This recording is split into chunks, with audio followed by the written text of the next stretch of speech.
নমস্কার বন্ধুরা, কীভাবে সিওই পিঠা বানাতে আমি এখানে দুধ জাল দিয়েছি, চিনি দিয়ে 1 কাপ চিনি দিয়েছি আর একটু গরম মশলা দিয়েছি, দারচিনি এলাচ।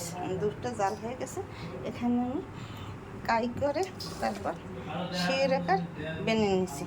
এখন দুধ না উতরালে সিওই দেওয়া যাবে না। এখন আমি এইভাবে সিওই দিয়ে দিছি।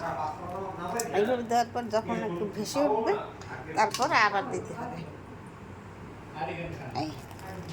এইভাবে দিয়ে কিছু সময় রান্না করলে তৈরি হয়ে যাবে সিওই পিঠা।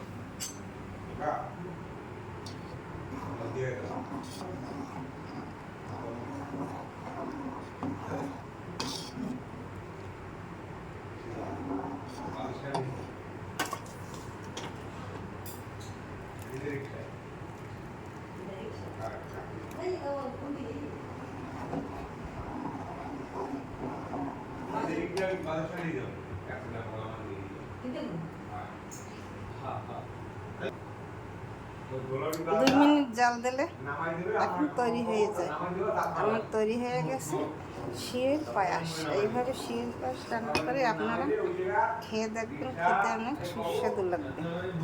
দেখুন, এই যে সিওই পায়াস রান্না করছি, দেখতে কত সুন্দর হয়েছে, খেতে খুব সুস্বাদু লাগবে।